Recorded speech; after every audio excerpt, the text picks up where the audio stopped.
Hello students, GTC education হাবের পক্ষ থেকে তোমাদেরকে অনেক অনেক শুভেচ্ছা। আজকে সপ্তম শ্রেণীর আলু যে বিষয়টা আছে, যে আলোর উপর যে বিষয়গুলো আছে তার উপর একটা নোট তোমাদের সাথে শেয়ার করছি। দেখো, আমরা প্রথমত আমরা এইগুলো সবগুলোই আমরা কিন্তু ইতিমধ্যে শিখে গেছি। এখন শুধুমাত্র আমরা একটা লিখিত আকার যাতে আমাদের কাছে থাকে, সেই জন্য এটা আমরা তোমাদেরকে প্রোভাইড করছি। দেখো, আমরা প্রথমে এখানে দেখতে পাচ্ছি যে স্বপ্রভ বস্তু কাকে বলে। উদাহরণ দাও। তোমরা এটা সবাই জানো যে আমরা যদি আগে উদাহরণগুলো লক্ষ্য করি, দেখো সূর্য, জোনাকি, জ্বলন্ত মোমবাতি, এগুলোর দিকে যদি আমরা তাকাই, তবে আমরা খুব ভালোভাবেই দেখতে পারবো যে এগুলো নিজেরা কিন্তু জ্বলছে। যেমন আমরা যদি আমাদের ঘরে যে লাইটটা জ্বলছে সেটার দিকে তাকাই, সেটাও কিন্তু স্বপ্রভ, অর্থাৎ যা কিছু নিজের থেকেই জ্বলে সেটা হচ্ছে স্বপ্রভ। ঠিক আছে, এই জন্য বলা হচ্ছে যে যেসব বস্তুর নিজস্ব আলো আছে তাদেরকে স্বপ্রভ বস্তু বলে। তোমরা এটা বুঝতে পারলে? আমরা যদি নেক্সটটা দেখি, অপ্রভু বস্তু কাকে বলে। আমরা যদি সিম্পলি দেখি, দেখো ইট, কাঠ, পাথর, এগুলো যদি আমরা অন্ধকারে কিন্তু দেখতে পাই না, কারণ এগুলোর নিজস্ব কোনো আলো নেই। অর্থাৎ এগুলোর থেকে আলো আমাদের চোখে আসে না অন্ধকারে, কিন্তু অন্য কিছু থেকে আলো যদি তারপরে পড়ে তখন সেই আলোটা আমরা দেখতে পাই। অর্থাৎ যে বস্তুগুলোর নিজস্ব আলো নেই, দেখো যে বস্তুগুলোর নিজস্ব আলো নেই সেই বস্তুগুলোকে বলা হয় অপ্রভ বস্তু। এবং উদাহরণ তোমরা জানলে, দেখলেও। এবার দেখো, আমরা দেখব যে মূলত আলোক উৎস মানে দেখো যেখান থেকে আলো আসে। এখন এই আলো আসার বিভিন্ন উৎস আমরা দেখব, যে এই আলোক উৎসের বিভিন্ন ধরনটা দেখব। একটা বড় ভাব চলছে, আর একটা কোনো একটা বিন্দু দিয়ে আলো আসছে। দেখো, আমরা যদি কোনো একটা বিন্দু দিয়ে, অর্থাৎ আলোক উৎসটা যদি খুব ছোট হয়, তবে তাকেই আমরা বলবো মূলত বিন্দু আলোক উৎস। অর্থাৎ আলোর উৎস যদি খুব ছোট হয় তাকে বলা হয় বিন্দু আলোক উৎস। আমাদের প্রশ্নটা ছিল যে বিন্দু আলোক উৎস কাকে বলে, মানে বিন্দু আলোক উৎস কাকে বলে। এটা তোমরা বুঝতে পারলে। এবার এটাও তোমরা নিজেরাই বুঝতে পারবে, কারণ অলরেডি আমরা দেখে ফেলছি। দেখো, টর্চ, সূর্য বা আমাদের যে লাইটটা আমাদের ঘরে জ্বলছে, সে লাইটটা এটা কিন্তু যথেষ্ট বড়, এটা কিন্তু বিন্দু আকৃতির নয়। অর্থাৎ এই প্রশ্নটা আমাদের হচ্ছে বিস্তৃত আলোক উৎস কাকে বলে। ওকে, এবং সেটা আমরা দেখলাম যে মানে উদাহরণগুলো দেখলাম, এবং সেখান থেকে আমরা এর একটা সংজ্ঞা দাঁড় করাতে পারি যে বিন্দু আলোক উৎসের চেয়ে আকারে বড় আলোক উৎসকে বিস্তৃত আলোক উৎস বলে। মানে আমরা বিন্দু আলোক উৎস এটা যদি বলি, এটা একটা বিন্দু আলোক উৎস, এটা একটা বিন্দু আলোক উৎস। দেখো, এর থেকে যদি বড় হয় এটাকে আমরা বলতে পারি যে বিস্তৃত আলোক উৎস, মানে আকারে যথেষ্ট বড় হতে হবে। দেখো, আমরা এবার যেটা দেখব সেটা হচ্ছে স্বচ্ছ মাধ্যম কাকে বলে। স্বচ্ছ মাধ্যম এবং উদাহরণ। আমরা যদি দেখি যে আলো তো নিজে যখন সূর্য থেকে আমাদের কাছে আসে তখন কিন্তু কোনো মাধ্যম লাগে না, কিন্তু আলো বিভিন্ন মাধ্যমের মধ্য দিয়ে চলাচল করতে পারে। আবার এমন কিছু মাধ্যম আছে, মাধ্যম বলতে কোনো বস্তু তার মধ্যে দিয়ে যেতে পারে না, বা গেলেও সেটা আবছা হয়ে যায়। এই যে ব্যাপারটা আমরা যদি দেখি, যে স্বচ্ছ কাচ আমরা দেখতে পারি, বায়ু, এই যে বায়ুর মধ্যে দিয়েই তো আলোটা আমাদের কাছে এসে পৌঁছাচ্ছে, এই পৃথিবীর যে বায়ুটা, জল, এগুলো হচ্ছে স্বচ্ছ, মানে এগুলোর মধ্য দিয়ে আলো কিন্তু সহজেই যাতায়াত করতে পারে।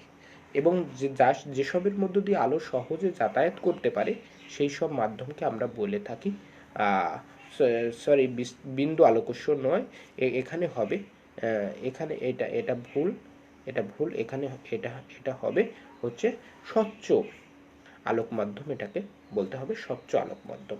এটা আমাদের একটু মিস্টেক হয়েছে, এটাকে আমাকে বলতে হবে স্বচ্ছ আলোক মাধ্যম বলা হয়।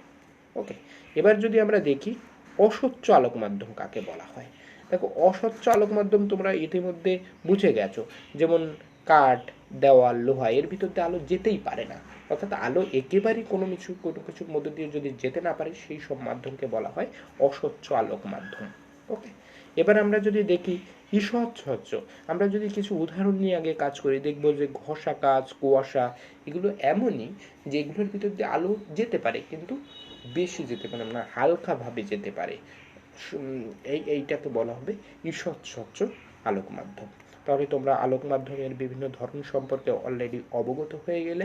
এইবার আমরা একটা পরীক্ষার কথা বলবো, এই পরীক্ষাটা তোমাদের বই আছে, তোমরা করে নেবে।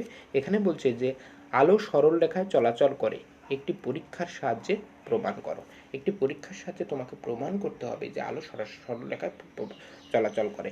এর জন্য তোমরা মোমবাতি নিয়ে যে পরীক্ষাটা করতে পারো, মোমবাতি জ্বালিয়ে একটা পাইপ নেবে, সেটা প্রথমত সোজা এবং পরে বাঁকিয়ে দেখবে, সেটাতে সোজা দিয়ে আলোক উৎসটাকে ঠিকঠাক মোমবাতিটাকে দেখতে পারবে। এটা আমাদের করা হয়েছিল ক্লাসে। এবং আমরা যদি দেখি যে বাঁকা যেটা নিলাম যে পাইপটা, সেই পাইপটা দিয়ে তুমি কিন্তু মোমবাতিটার সেই আলোক শিখা দেখতে পাবে না। এটাই হচ্ছে আমাদের পরীক্ষা। আর আলোক রশ্মি কাকে বলে যদি আমরা দেখি, খেয়াল করি, আলোক রশ্মি হচ্ছে মূলত এটা হচ্ছে আলোর চলার পথ। আসলে সেইভাবে বলতে আলোক রশ্মি সেই রকম কিছু বলতে সেরকম কিছু নেই বাস্তবে, কিন্তু আলোক চলার পথকে আমরা একটা রেখা দ্বারা চিহ্নিত করি, এটাকে বলা হয় আলোক রশ্মি। আজকে আমরা এই পর্যন্ত দেখলাম, পরের দিন আমরা ছায়া প্রচ্ছায়া বা উপচ্ছায়া নিয়ে কথা বলবো। Thank you. দেখো, আমরা এবার যেটা দেখব সেটা হচ্ছে স্বচ্ছ মাধ্যম কাকে বলে। স্বচ্ছ মাধ্যম এবং উদাহরণ। আমরা যদি দেখি যে আলো তো নিজে যখন সূর্য থেকে আমাদের কাছে আসে তখন কিন্তু কোনো মাধ্যম লাগে না, কিন্তু আলো বিভিন্ন মাধ্যমের মধ্য দিয়ে চলাচল করতে পারে। আবার এমন কিছু মাধ্যম আছে, মাধ্যম বলতে কোনো বস্তু তার মধ্যে দিয়ে যেতে পারে না বা গেলেও সেটা আবছা হয়ে যায়। এই যে ব্যাপারটা আমরা যদি দেখি যে স্বচ্ছ কাচ আমরা দেখতে পারি, বায়ু, এই যে বায়ুর মধ্যে দিয়েই তো আলোটা আমাদের কাছে এসে পৌঁছাচ্ছে, এই পৃথিবীর যে বায়ুটা, জল, এগুলো হচ্ছে স্বচ্ছ, মানে এগুলোর মধ্য দিয়ে আলো কিন্তু সহজেই যাতায়াত করতে পারে। এবং যেসবের মধ্য দিয়ে আলো সহজে যাতায়াত করতে পারে সেই সব মাধ্যমকে আমরা বলে থাকি সরি বিন্দু আলোকস্য নয়, এখানে হবে এখানে এটা এটা ভুল, এটা ভুল, এখানে এটা এটা হবে হচ্ছে স্বচ্ছ আলোক মাধ্যম, এটাকে বলতে হবে স্বচ্ছ আলোক মাধ্যম। এটা আমাদের একটু মিস্টেক হয়েছে, এটাকে আমরা বলতে হবে, এটাকে আমাকে বলতে হবে স্বচ্ছ আলোক মাধ্যম বলা হয়। ওকে, এবার যদি আমরা দেখি অস্বচ্ছ আলোক মাধ্যম কাকে বলা হয়। দেখো, অস্বচ্ছ আলোক মাধ্যম তোমরা ইতিমধ্যে বুঝে গেছো, যেমন কাঠ, দেওয়াল, লোহা এর ভিতর দিয়ে আলো যেতেই পারে না। অর্থাৎ আলো একেবারেই কোনো কিছুর মধ্যে দিয়ে যদি যেতে না পারে সেই সব মাধ্যমকে বলা হয় অস্বচ্ছ আলোক মাধ্যম। ওকে, এবার আমরা যদি দেখি ঈষৎস্বচ্ছ, আমরা যদি কিছু উদাহরণ নিয়ে আগে কাজ করি দেখব যে ঘষা কাচ, কুয়াশা এগুলো এমনই যে এগুলোর ভিতর দিয়ে আলো যেতে পারে কিন্তু বেশি যেতে পারে না, হালকাভাবে যেতে পারে। এইটাকে বলা হবে ঈষৎস্বচ্ছ আলোক মাধ্যম। তাহলে তোমরা আলোক মাধ্যমের বিভিন্ন ধরন সম্পর্কে অলরেডি অবগত হয়ে গেলে। এইবার আমরা একটা পরীক্ষার কথা বলবো, এই পরীক্ষাটা তোমাদের বই আছে, তোমরা করে নেবে। এখানে বলছে যে আলো সরল রেখায় চলাচল করে, একটি পরীক্ষার সাহায্যে প্রমাণ করো। একটি পরীক্ষার সাহায্যে তোমাকে প্রমাণ করতে হবে যে আলো সরল রেখায় চলাচল করে। এর জন্য তোমরা মোমবাতি নিয়ে যে পরীক্ষাটা করতে পারো, মোমবাতি জ্বালিয়ে একটা পাইপ নেবে, সেটা প্রথমত সোজা এবং পরে বাঁকিয়ে দেখবে, সেটাতে সোজা দিয়ে আলোক উৎসটাকে ঠিকঠাক মোমবাতিটাকে দেখতে পারবে। এটা আমাদের করা হয়েছিল ক্লাসে। এবং আমরা যদি দেখি যে বাঁকা যেটা নিলাম যে পাইপটা, সেই পাইপটা দিয়ে তুমি কিন্তু মোমবাতিটার সেই আলোক শিখা দেখতে পাবে না। এটাই হচ্ছে আমাদের পরীক্ষা।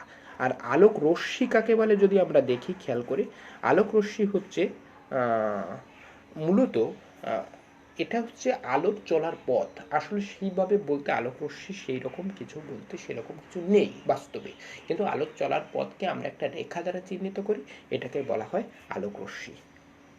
আজকে আমরা এই পর্যন্ত দেখলাম, পরের দিন আমরা ছায়া প্রচ্ছায়া বা উপচ্ছায়া নিয়ে কথা বলবো। Thank you.